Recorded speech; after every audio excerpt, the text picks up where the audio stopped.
우리 한번 따라하겠습니다. 엮이는 가정도 회복됩니다. 우리가 야곱의 가정을 살펴보면 야곱은 그의 가정의 12아들들이 모두가 다 문제투성이었습니다.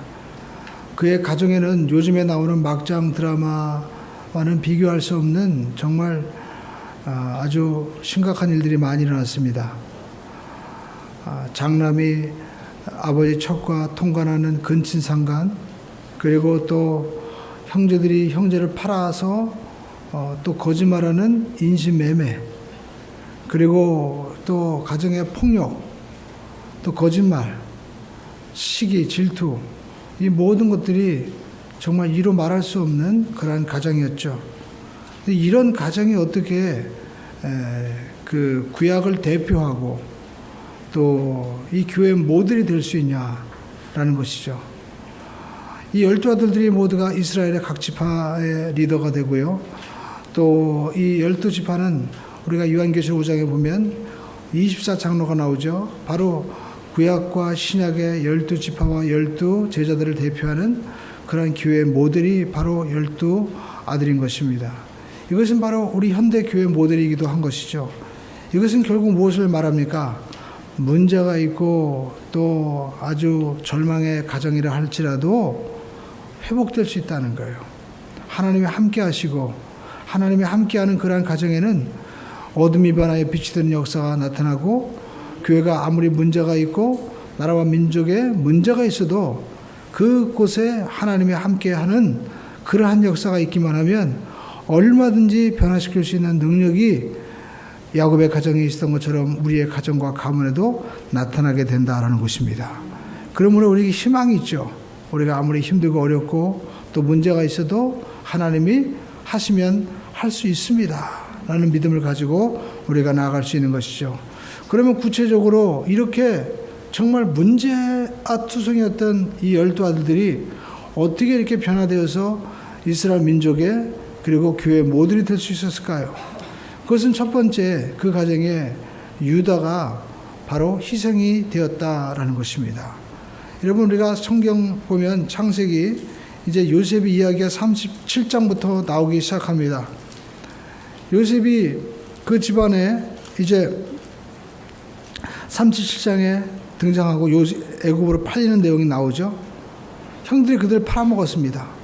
죽이려고 했다가 은 20에 팔았어요. 미디안상에 팔려가지고 우리가 창세기 37장 보십시오. 요셉이 어떻게 됐습니까? 마지막 절 30, 우리가 6절에 보면 그 미디안 사람들은 그를 애굽에서 바로의 신하 친위대장 보디발에게 팔았다라 라고 말씀하고 있습니다. 노예로 팔리고 말았습니다. 그런데 이제 그 시위대장 집에서 일어나는 사건이 쭉 나와야 되는데 창세기 38장에 보면 유다 이야기가 나오고 있어요. 그것은 무엇입니까? 마치 우리가 드라마를 보면 제목은 요셉입니다.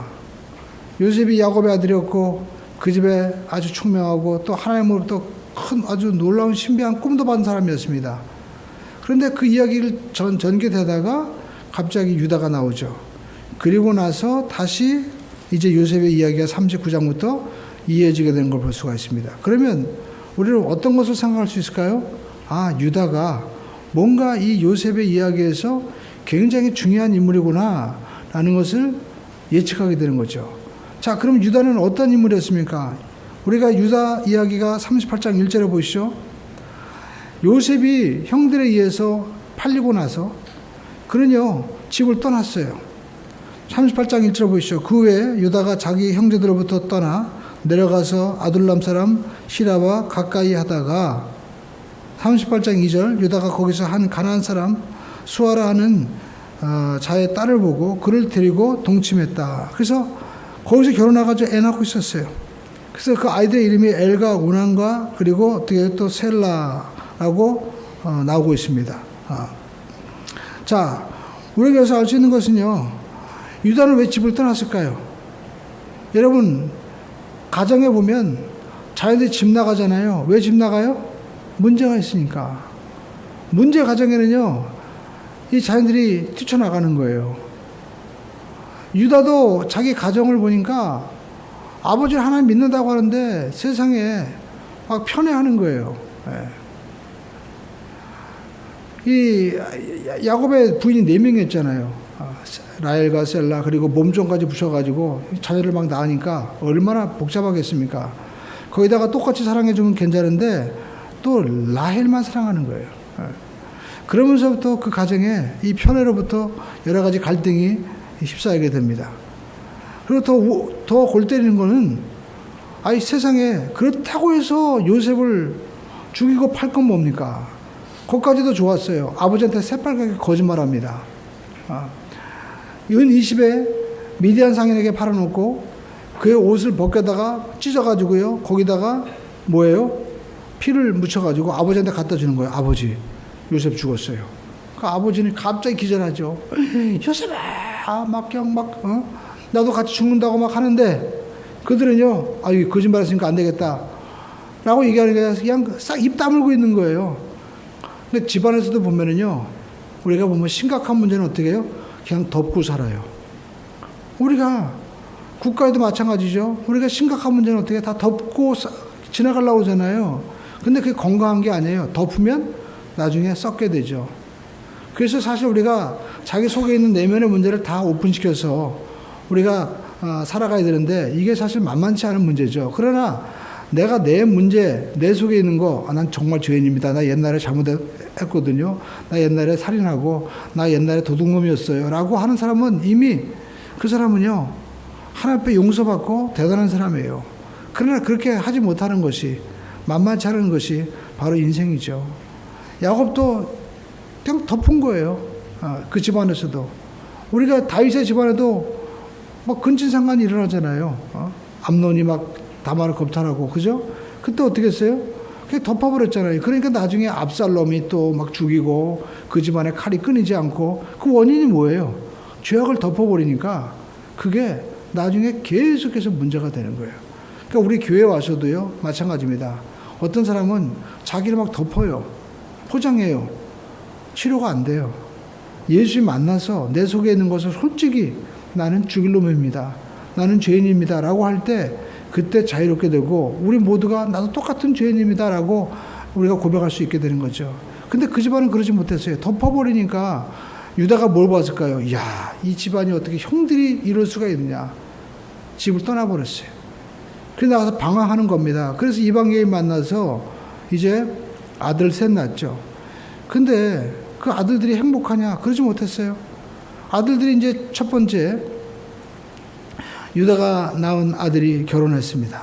다말이라는 며느리를 드렸죠. 근데 어떤 일이 벌어졌습니까? 첫째가 죽었어요. 엘이라는 아들이요 죽었어요. 그러면 어떻게 돼요? 그 당시의 풍습에 의하면요, 대를 잇기 위해서 둘째 아들 이제 오난이 형의 부인을 자기가 취해서 아들을 낳아줘야 돼요. 그래야만이 그 집에 엘의 집안의 가문을 잇게 하는 겁니다. 근데 오난이 그렇게 했어요? 아니었어요. 오난은요, 자기 형과 동침하고 나서 그냥 밖에다 설정해버렸어요. 그러니까 어떻게 돼요? 하나님이 그 아들을 치신 거예요. 그래서 죽었어요. 그러니까 유다 입장에서 어떻게 해요? 다말이 형 첫째, 둘째 다 죽었잖아요.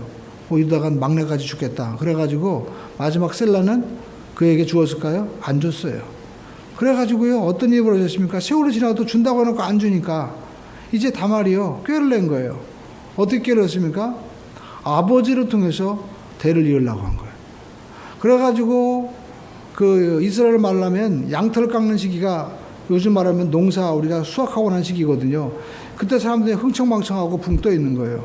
그때 이 며느리 다말이 아버지가 가는 길, 양털 깎는 길에 딱 있다가 마치 몸 파는 여자인 것처럼 하고 아버지 유혹해가지고 애를 임신을 한 거예요.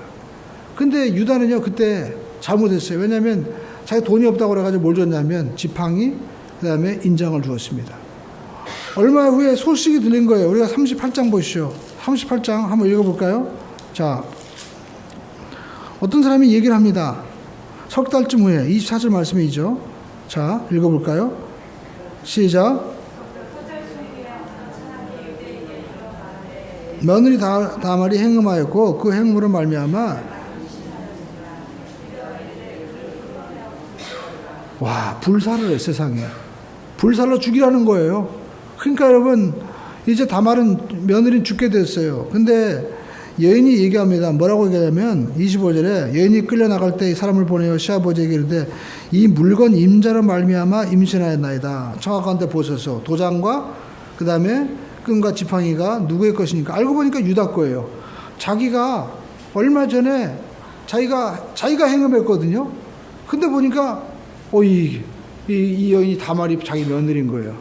근데 유다가 뭐라고 얘기합니까? 그때 이야기를 합니다. 유다가 26절에 그것을 알아보고 이르되 그는 나보다 옳도다. 내가 그를 내 아들 셀라에게 주지 아니하였음이로다 하고 다시는 그를 가까이 하지 아니하였다. 그러니까 여러분, 그가 나보다 옳다고 얘기해요. 여기서 우리가 볼 수 있는 거 뭡니까? 이 다말을 옳다고 하잖아요. 왜 그랬을까요? 목숨을 각오하고 자기 오난의 그 유다의 가문을 이으려고 하는 거예요. 그걸 옳게 여긴 거예요. 그래서 우리가 마태복음에 보면요, 1장에 보면 예수님의 족보에 누가 나와요? 바로 이 다말이 등장하고 있어요. 마태복음 1장 보시죠. 아브라함과 다윗의 son 예수 그리스도의 세계라. 마태복음 1장 2절에 보니까 자, 아브라함은 이삭을 낳고 이삭은 야곱을 낳고 유다는 유다와 그 형제를 낳았는데 3절에 보니까 읽어볼까요? 시작. 유다는 다말에게서 베레스와 세를 낳고, 이 유다가 며느리 다말에게서 베레스와 세를 낳고 거기에서 예수님의 족보가 이어지는 겁니다. 여기서 우리가 할 수 있는 것은, 야, 이 다말이 어떻게 해요? 죽을 줄 그 당시에 아마 불태워도 죽였나 봐요. 이게 무지막지하죠. 근데 그럴 줄 알면서도 어떻게 해요? 자기가 정말 목숨을 각오하고 시아버지와 통간해가지고 자식을 낳은 거예요. 속여가지고. 그러니까 유다는 걸 뭘 깨달았을까요? 나는 가문이 어떻게 되든 말든 상관이 없는데 며느리는 어떻게든지 가문을 이어보겠다고 목숨을 걸고 애쓰는 모습을 보면서 유다는요, 내가 정말 며느리보다 못하구나. 쟤가 나보다 옳구나. 저렇게 목숨 걸고 하나님께서 아브라함에게 약속하셔서 내 후손으로 말미암아 하늘의 별과 같이 되겠다고 했는데 나는 내 생각만 하고 내 입안에 우리 집안의 형들 보면서 어떻게 형들이 동생을 팔아먹을 수 있고 아버지는 또 저렇게 멍청하게 알지 못할까 하면서 집안을 원망하고 살았는데 며느리는 그 집안 가운데도 대를 잇겠다고 하는 모습을 보면서 어떻게 해요? 나는 집안을 위해서 내가 비판만 하고 원망만 했지 희생하는 삶을 살지 않았구나. 그러니까 지금으로 말하면 집안 꼴이 이게 뭐야? 집안이 되는 게 왜 이래? 하면서 원망과 불평만 하지 자기가 집안을 위해서 희생을 하지 않는 거예요. 그런데 보니까 묵묵하게 이 며느리가 목숨을 걸고 그 집안을 지키려고 하는 거예요. 그때 유다는 뭘 깨달았을까요? 내가 잘못 살았구나. 그 유다가요, 변화가 된 거예요. 그래서 성경 보시죠. 우리가 이거 45장으로 가보면 이제 45장의 이야기는 뭡니까? 이제 기근이 일어난 거죠. 요셉은 보디발의 집에서 있다가 어떻게 돼요? 보디발의 집 아내가 또 유혹을 해가지고요, 억울하게 감옥에 걸러갑니다. 근데 그 속에서도 하나님과 함께 하는 거예요. 믿음 지켰습니다. 더 어렵게 됐어요. 거기서 술관원이 밖에 나가서 자기의 사정을 이야기해 준다고 해놓고 2년 지나도록 새카맣게 잊어버린 거예요. 세월이 막 지나가는 거예요. 그럼에도 불구하고 요셉은요, 믿음 지키는 거예요. 우리 한번 따라할까요? 환경이 변하고 삶이 바뀌어도 끝까지 믿음 지키자. 그러니까 여러분, 우리가 비가 와도 벼락이 쳐도 그냥 믿음 지키면 하나님은 일하시는 거예요. 할렐루야. 우리가 그 야곱을 통해서 봤잖아요. 자기가 막 꾀를 내서 일할 때보다도 내가 하나님 앞에 경배하니까 하나님이 일하시는 거예요. 이걸 우리가 본 겁니다. 그래서 성경에 보니까 이 유다도요, 자기가 이제 집에 돌아왔죠. 근데 이제 세월이 지났어요. 2년이 세월이 이제 지나면서 기근이 일어나고, 그 요셉이 바로왕 앞에 꿈을 해몽한 대로 7년의 풍년과 기근이 몰려오는데, 문제는 이 기근이 보통 기근이 아니에요. 그 근동 집안 전체, 애굽, 팔레스타인 일대 아프리카 할 것 없이 참 다 완전히 뺏상말 7년 동안. 그러니까 식량을 어디 가도 구할 수 없는데 식량은 어디에만 있느냐? 그 요셉이 풍년 때 다 걷어들여가지고요, 애굽에만 있는 거예요. 그래가지고 목숨을 유지하기 위해서 어디로 갔을까요? 애굽으로 목구멍이 포도청이라고 식량 구하러 간 거예요. 그런데 형들은요, 설마 요셉이 총리가 될 줄 아무도 모르는 거죠. 그리고 몰랐어요. 식량 줬습니다. 그런데 우리가 내용을 읽어보시죠. 보면은요, 어떻게 됐습니까? 이제 그 총리였던 바로 요셉이요, 자기 동생을 데리고 오라는 거예요. 베냐민 데리고 오라고 얘기합니다. 그러니까 이들이 식량 가지고 갔는데 아버지한테 얘기했어요. 아버지, 베냐민 데리고 와야만이 이제 우리에게 식량도 주고 또 우리가 살 수 있습니다. 그러니까 아버지는요, 안 된다는 거예요. 왜? 내가 요셉도 잃어버렸는데 베냐민마저 잃어버릴 수 없다는 거죠. 왜냐하면 베냐민은 누구의 자녀예요? 자기가 사랑하던 라헬의 자녀거든요. 요셉도 잊어버렸는데 베냐민까지 잃어버리면 자기 죽는 거예요. 그러니까 안 된다고 했어요. 그래가지고 안 된다고 했을 때 그 맏형이었던 르벤이요, 나서서 얘기합니다. 뭐라고 얘기합니까? 성경 보시죠. 42장 37절. 자, 읽어보겠습니다. 시작. 데리고 오지 않으면 내 두 아들을 죽이소서. 자, 여기 보십시오. 루벤이 자기 두 아들을 죽이래요. 네? 자, 여기 보면요, 우리가 그 42장 33절에 보니까 막내 아들을 데려오라. 그러면 너희가 정탐꾼이 아니라는 것이 밝혀지겠다. 자, 누명 벗겨주겠다고 했거든요. 그런데 여기 루벤은요, 자기 두 아들을 죽이라는 거예요. 자기가 데리고 오지 않으면. 근데 여러분, 이것이 볼 때 루벤이 굉장히 참 위협적인 것 같지만은요, 전체 상황을 보면요, 루벤은 상황 파악을 좀 잘 못해요. 아니, 두 아들이 죽는다고 해서 문제가 해결되는 것도 아니잖아요. 그리고 그 두 아들이 야곱이 정말 사랑하는 자녀였을까요? 물론 손자를 사랑하지만 아버지 야곱의 입장에서는요, 맨 처음에 자기가 누구를 좋아했어요? 라반에 있는 둘째 딸 레아를 좋아했어요. 근데 외삼촌 라반이 꾀를 내가지고요, 세상에 결혼식 하는 날 7년 동안 고생하고 이제 신부를 주는데, 아침에 일어나고 보니까 라헬이 아니고 레아인 거예요.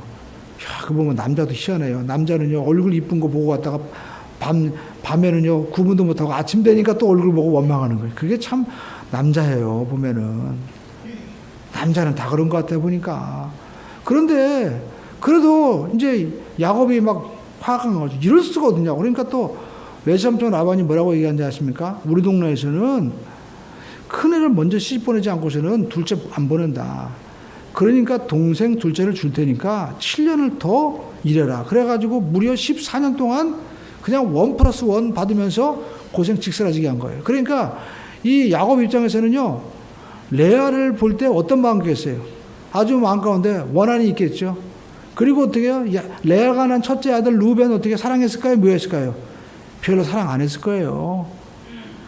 그런데 그가 난 손자 사랑하겠습니까? 근데 아버지한테 가가지고 아버지가 사랑하는 베냐민 안 데릴 거면요, 제가 두 아들 주겠습니까? 아버지가 기분 좋아하겠어요. 저놈은 항상 엉뚱한 소리만 하는구나. 그 밝혀지겠죠. 왜냐하면 그 집안에서 루벤은요, 영향력이 없었던 거예요. 장남이지만. 우리가 보면 주변에 착하긴 한데 아주 쓸데없이 영향력이 없고 온 내 창간 다 하지만 실속 없는 사람 있잖아요. 그런 남편 만나면 진짜 힘들어지는 거죠. 루벤이 바로 그런 사람이었습니다. 왜냐하면 야곱을 팔 때 보십시오. 맨 처음에 루벤은 동생 죽이지 말라고 그랬어요. 근데 루벤이 없는 사이에 어떤 일이 벌어졌습니까? 형들이 은 20에 다 팔아 넘겨버렸어요. 그건 뭘 얘기했을까요? 형이 허락 안 받아도 동생들은 지들 마음대로 하는 거예요. 그러니까 집안에서 형은 있지만 아무런 실권이 없는 거예요. 영향력이 없는 거예요. 그게 바로 루벤이었던 것입니다.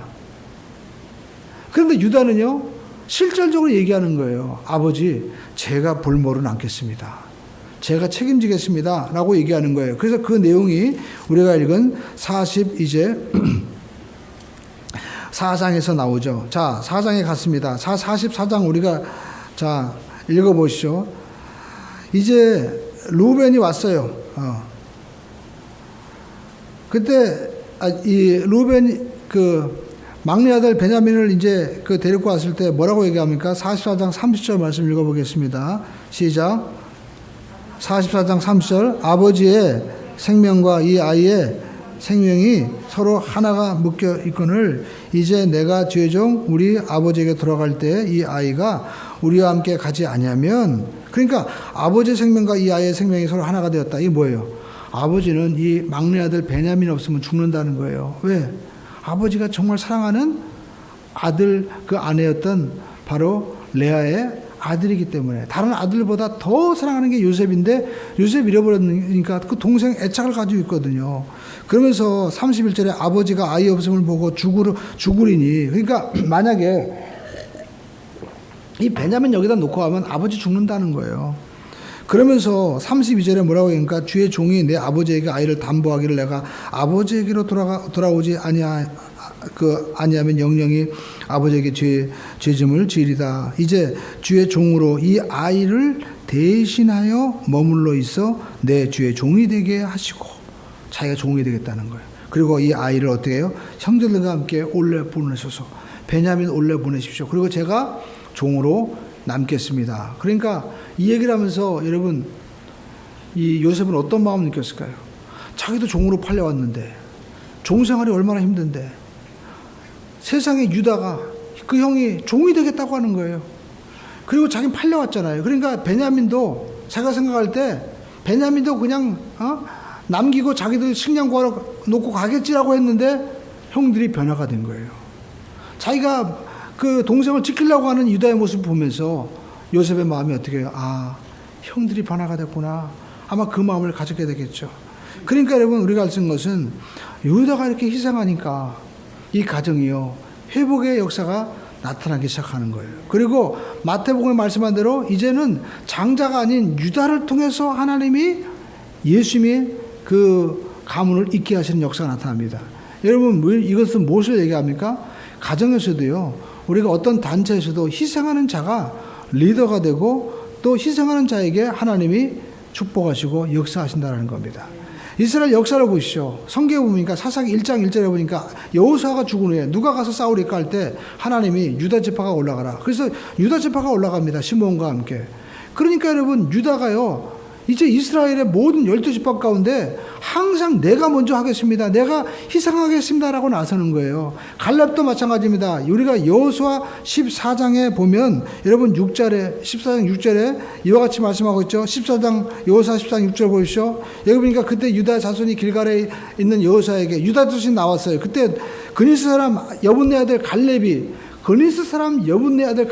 유다 지파였던 거예요. 그 사람이 우리가 여호수아 14장 우리가 12절에 보니까 뭐라고 얘기하고 있습니까? 우리 한번 14장 12절에 또 14장 12절이죠. 여호수아 14장 12절 말씀, 우리 여호수아 14장 12절 말씀 읽어보겠습니다. 시작. 그날에 야훼께서 말씀하신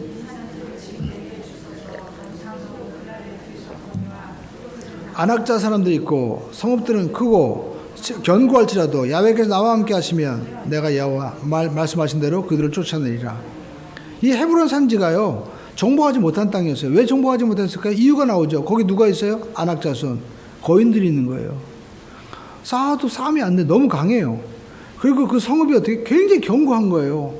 화살을 쏘건 뭘 가지고 하든 정복하기 힘든, 뭐 사다리 타고 올라간다 하더라도 너무 높고 그리고 강한 성이었습니다. 그리고 그뿐만 아닙니다. 또 그 성은요, 아주 그냥 잘 진 거예요.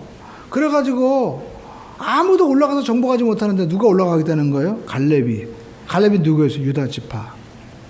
여러분, 우리가 또 성경 보시죠. 우리가 사무엘상 17장 우리가 45절에 보면 누가 나옵니까? 바로 유명한 다윗이 나오죠. 사무엘상 17장 우리가 45절 보시죠. 다윗이 블레 사람에게 이르되 너는 칼과 단창으로 내게 오거니와 나는 만군의 야훼 이름으로 내게 가노라.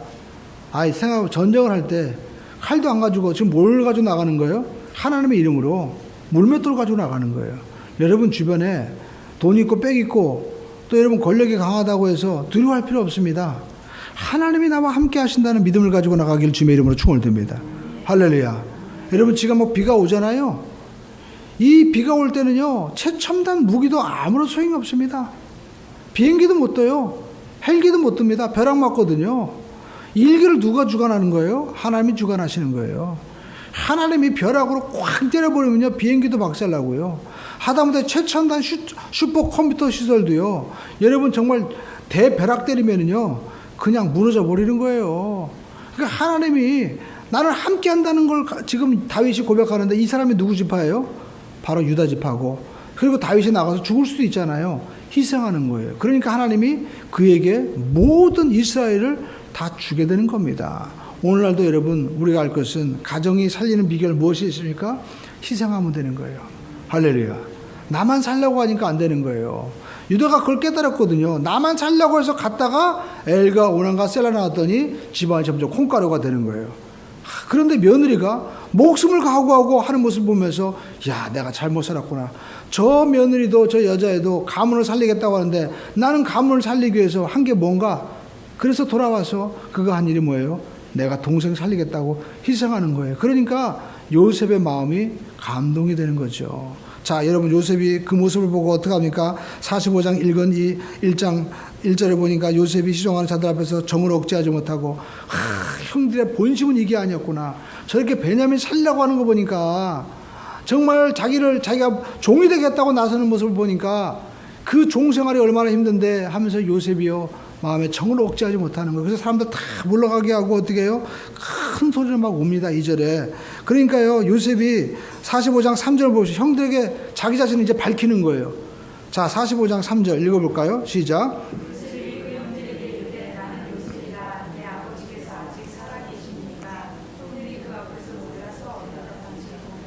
그러니까 형들의 모습은요 딴 거 없어요. 너무 놀라가지고요 아무 얘기 못하는 거예요. 이게 정말 꿈이냐? 저 요셉이 만약에 정말 자기 동생 요셉이라면 어떻게 해요? 자기 다 죽어야 되잖아요. 그러니까 할 말이 없는 거예요. 너무 놀라가지고 어떻게 이런 일이 벌어지느냐는 거죠. 생각해보십시오. 그냥 상인에게 팔았는데 그것도 그 상인이요 우리나라 지금 세계 최강국이 어딥니까? 만약에 중국이나 미국이라면 보니까 아니 뭐 이 시진핑이 되어 있고 이게 트럼프가 되어 있는가 보니까 그 실제로 다스리고 있거든요. 그게 있을 수가 없는 일이죠 이게. 그러니까 완전히 형들이요 놀라 자빠진 거예요. 근데 여기 보니까 요셉이 어떻게 눈물 흘리는 거예요. 성경에 보니까 요셉의 눈물. 요셉은 꿈을 잃지 않고 그 꿈을 향해서 나가고 결국 그 꿈대로 형들이 와서 절하고요. 그리고 또 이제 그 꿈을 이루었습니다. 그런데 요셉은요 그 앞에서 형들 내가 누군지 알아요? 형들이 판 사람이에요. 그러면서 이름 다 거룩하면서 내가 소리 지를 때 비웃고 깔깔거리고 다 그랬죠. 그런 소리 안 하는 거예요. 눈물 흘리면서 어떻게 형들을 포용하고 있습니다. 여러분 우리가 인생 살면서 자녀를 향해서 우리가 원망하고 불평한다고 해서 변화됩니까? 아니죠. 때로는 자녀들이요 엄마 왜 날랐어? 응? 엄마가 해준 게 뭐야? 그때 어머니가 뭐래 눈물 흘리잖아요. 그럼 어떻게 그 깨지는 거예요 자녀가. 예수님도 눈물 흘리는 기도하잖아요. 저는 생각해 봤어요. 야, 정말 희생이 뭐냐? 희생은 다른 것이 아닙니다. 내 뜻을 버리는 거예요. 예수님께서 겟세마네 기도 가운데 어떻게 기도하십니까? 아버지, 내 뜻대로 마옵시고 아버지 뜻대로 하시옵소서. 우리는 신앙생활하면서 예배가 뭡니까? 희생이잖아요. sacrifice. 예배는요 내 뜻 꺾는 거예요. 나는 지금 어디 다른 데 가서 놀러 가고 싶고 피곤하니까 쉬고 싶고 내가 중요하니까 너 하고 싶지만 하나님은 하나님 앞에 희생의 제사를 드리라는 거예요. 이게 아벨의 제사였습니다. 가인은요 자기 뜻대로 그냥 좋은 거 갖다가 해서 아 좋죠. 근데 하나님 원하는 건 뭐예요? 희생이에요. 희생의 삶 속에서 하나님이 예배 받으시고요. 희생이 있어야만이 가정도 변화가 되는 거예요. 아마 오늘 여기 계신 분들 가운데는요 어머니의 희생 또 부모님의 희생 또 우리가 전도한 사람들의 희생으로 말미암아 온 거예요. 여러분 전도도 하는 것도 희생이 있어야만 되는 겁니다. 내 자존심 꺾어지고 내 생각 꺾어지고 내 자존심 다 무너질 때 그때 변화가 되는 거지요. 가서 가르친다고 해서 변화되는 거 아닙니다. 하나님이 희생 보시는 거예요. 할렐루야. 우리가 다시 한번 우리 민족을 향해서 하나님 우리 한국교회가 희생하겠습니다. 그런 변화가 됩니다. 내 자랑이 아니에요. 예수님께서 우리에게 희생을 하셨다는 사실을 우리가 깨닫고 묵묵히 우리는 십자가 지고 가는 길을 갈 때 우리 삶에 변화 역사 반드시 일어납니다. 할렐루야. 그리고 여러분 눈물 흘릴 때 역사가 일어나는 거예요. 여러분 요즘에 우리 그 믿음의 생활에는요 믿는다고 하지만 눈물이 없잖아요. 눈물의 기도가 어디 있습니까? 하다못해 어느 교회 가든지 간에 이분 뭐 금요 찬양의 기도도 점점 식어지고요. 새벽 예배는 뭐 손꼽을 듯합니다. 왜? 잘 그냥 우리가 하나님한테 기도 안 해도 된다는 거예요. 여러분 이게 무서운 겁니다. 하나님 없이도 된다는 마음. 우리가 여러분 다윗이 하나님 앞에 책망받은 사건이 있죠. 우리 안에 범했을 때 그때 하나님이 책망했습니까? 용서해 줬어요. 근데 나중에 어떻게 자기가 왕이 돼가지고 인구조사하잖아요. 그게 뭐예요? 내가 이렇게 놓은 게 얼마나 되나? 지금으로 말하면 내 재산이 얼마나 되나? 보니까 아파트도 맺혀 있고, 그다음에 땅도 얼마 있고, 그리고 또 상가도 맺혀 있고, 자동차도 얼마 있고, 그리고 내가 투자한 주식도 얼마 있고, 막 세는 거예요. 그 하나님이 치신 거예요. 왜? 내 힘으로 하려고 하니까. 그 하나님은요, 자기 자신을 교만하게 나타나는 것을 하나님이 싫어하십니다. 너희 인생이 무엇이냐? 잠시 잠깐 있다가 사라지는 안개니라. 너희는 너희 자랑하지 말라는 거예요. 우리가 자랑할 건 뭐예요? 오직 하나님의 공의와 사랑을 자랑하라는 거예요. 그 하나님의 공의와 사랑이 뭡니까? 십자가입니다. 십자가는 하나님의 공의와 사랑이 완성된 거예요. 오직 예수님만 자랑하는 삶이 되어야만 되는 것이죠. 할렐루야. 그러니까 여러분, 우리가 인생 살면서 우리는 이 하나님의 은혜를 알고 눈물 흘리면서 하나님 아니고서는 할 수 없습니다라고 또 기도해야 돼요. 우리가 현재 누리고 있는 것은 선제들의 눈물과 땀과 기도였습니다. 그러면 우리 후대들을 위해서 우리는 뭘 해야 될까요? 기도해 줘야 돼요. 할렐루야. 내 문제가 없다 할지라도 하나님, 우리 후대들, 지금 젊은이들이 하나님 교회를 떠났습니다. 하나님이 역사해 주시옵소서. 유다처럼 저렇게 홀랑 떠나버렸습니다. 하나님이 역사하시면 돌아와요. 할렐루야. 우리는 늘 얘기합니다. 아유, 뭐 이래서 안 되고 저래서 안 되고. 이건 사람 생각이에요. 하나님이 하시면 돌아오는 거예요. 근데 누구를 통해서요? 희생의 기도를 통해서. 할렐루야. 기도하면 반드시 역사가 나타나게 될 줄로 믿습니다.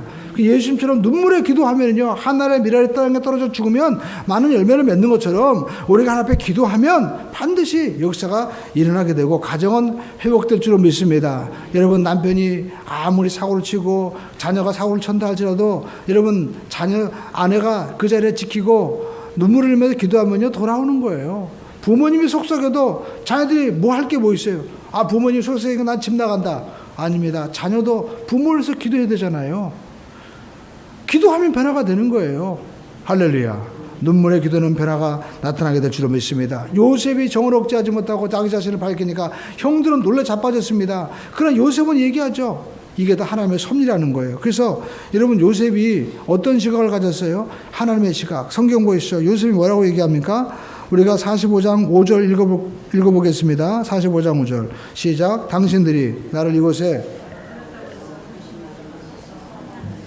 하나님이 생명을 구원하시려고 나를 당신들보다 먼저 보내셨나이다. 자, 여기 온 거예요. 하나님 보내셨다는 거예요. 그리고 여기에 왕이 된 것, 이 총리가 된 것도 누가 한 거예요? 하나님이 하셨다. 9절 읽어보시죠. 시작.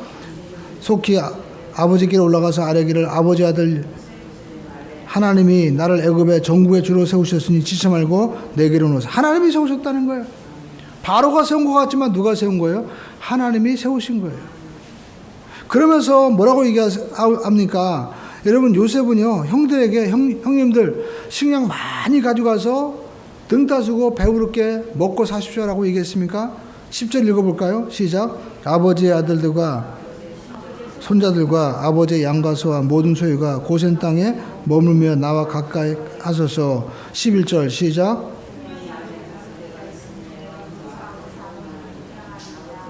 아버지와 아버지의 가족과 아버지께 속한 모든 사람에게 부족함이 없도록 하겠나이다. 자, 흉년이 아직 5년이 남았다는 거예요. 그러니까 지금 식량이 있다고 해서 만족할 것이 아니라 5년 동안 견디려면 와야 된다는 거예요. 그러니까 요셉은 뭘 본 거예요? 앞으로의 일을 바라보는 거예요. 우리는 인생 살면서 지금 당장만 바라봐요. 앞으로가 어떻게 되는지 하나님의 섭리를 볼 수 있어야 돼요. 형들은요, 그걸 못 보고 있는 거예요. 그러나 요셉은요, 그걸 바라보고 형님들 내려와야 됩니다. 아버지도 모시고 와야 됩니다. 얘기하는 거예요. 여러분, 왜 요셉이 이런 마음을 가졌을까요? 하나님의 약속을 믿었기 때문에 그런 거죠. 여러분, 이제 그 요셉이 야곱도요, 맨 처음에 입이 떡 부러져가지고 안 믿는 거예요. 가보니까 뭐 엄청난 베냐민은 의복 5벌 주고요, 은 300을 주고 식량 나귀에 할 거 없이 온갖 좋은 거 보내었습니다. 성경 보시죠. 우리가 45장 우리가 그 23절 보시죠. 읽어보겠습니다. 시작. 애굽 사람의 아름다운 물품을 싣고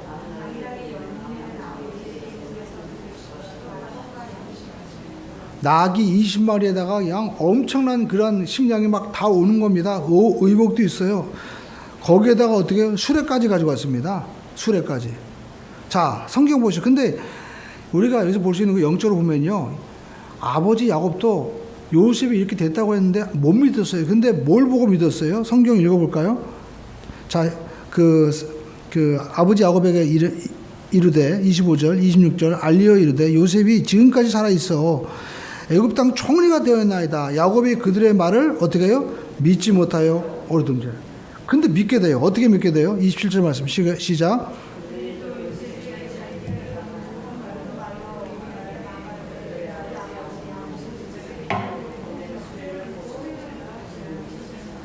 요셉이 자기를 태우려고 보낸 수레를 보고, 여러분 요셉이 보낸 게 뭐예요? 우리가 영적으로 보면은요, 하나님께서 보내신 성령님이에요. 성령님의 은사와 은혜를 보고 나서 깨닫게 되는 거예요. 그러니까 우리는 신앙생활 하면서 성령 받아야 되는 거예요. 하늘에서 보낸 선물을 봐야만이 믿어지게 되는 거예요. 아무리 말로 설명해도 얼마나 유창하게 말합니까? 요셉이 총리가 되었습니다. 요셉이 전국을 다스립니다. 요셉이 지금 총리가 되어서 7년 동안 모든 문제를 해결하고 곡식에 쌓았습니다. 이론으로 해도 안 믿어요. 근데 딱 수레가 온 걸 보고 믿게 되는 거예요. 오늘날도 마찬가지입니다. 성령님의 은사와 능력을 우리 가운데 체험하게 될 때 그때 믿어지게 되는 거예요. 그래서 애굽으로 내려가는 거예요. 애굽으로 내려가는 겁니다.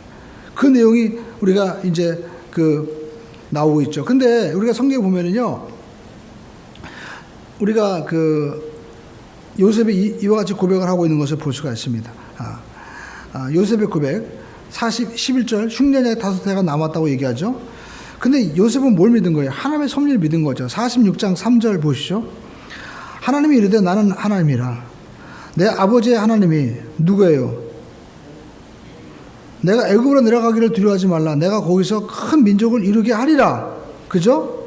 하나님이 약속하신 건 뭐예요? 보니까 이 이삭과 야곱 또 요셉 뭘 주시는 거예요? 너로 큰 민족을 이루게 한다는 거예요. 그러니까 두려워하지 말라는 겁니다. 그러니까 지금 당장 식량의 문제가 아니에요. 하나님이 민족을 이루게 하겠다. 그러니까 요셉은 뭘 본 겁니까? 지금 기근이 있고 앞으로 식량 문제가 해결하고 이 환경 가운데 어떻게 해요? 앞으로 벌어질 일들을 보고 있는 거예요. 믿음의 사람들은 지금 땅에 살아갑니다. 직장 문제, 자녀 문제, 우리가 뭐 여러 가지 문제 많잖아요. 근데 여러분 앞으로 일들을 바라보세요. 앞으로 벌어질 엄청난 일들, 우리가 하나님께서 다스리시고 영원한 영생과 천국이 있는 것을 바라보는 사람, 이 사람이 누구예요? 하나님의 사람인 것입니다. 하나님의 후대들을 통하여 어떻게 이 대한민국과 앞으로 일어날 모든 이 통일한국의 미래를 이끌어 가실지 그걸 보고 나가는 사람이에요. 할렐루야. 우리가 뭐 통일돼가지고 어떤 사람은 그러더라고요. 철도주를 사야 되고 앞으로 이제 통일되면은 뭐 이 한국에 많은 사람이 찾아오니까 관광주를 사야 된다. 그건 맞는 말이에요. 앞으로는요, 진짜 통일되면은요, 한국 수많은 사람이 찾아오고 지금보다 아마 엄청난 일들이 벌어질 겁니다. 근데 우리가 알 것은요, 하나님 눈으로 보면은요, 하나님이 이 대한민국을 통하여 앞으로 일하시는 거예요. 이걸 보고 우리가 나가는 사람, 그 사람에게 하나님이 역사하십니다. 그러니까 결국 믿음은 뭐예요? 시각이 변하는 거예요. 요셉의 형들은 당장 먹을 것과 이걸 바라보고 있지만 요셉은 앞으로 일어날 일들을 바라보고 있는 겁니다. 요셉 보시죠. 앞으로 자기가 죽을 때도요, 죽고 난 다음에 400년 후의 일들을 보고 예언하는 거예요. 우리가 창세기 45장, 창세기 50장 24절 보시죠. 50장 보면 요셉이 죽을 때 이야기가 나옵니다. 22절에 요셉이 그의 아버지와 가족과 함께 애굽에 거주하여 110세를 살았어요. 자, 23절 에브라임과 자손 3대를 보았으며 므낫세의 아들 마길의 아들들도 요셉의 스라에 양육되었더라. 24절 읽어보겠습니다. 시작.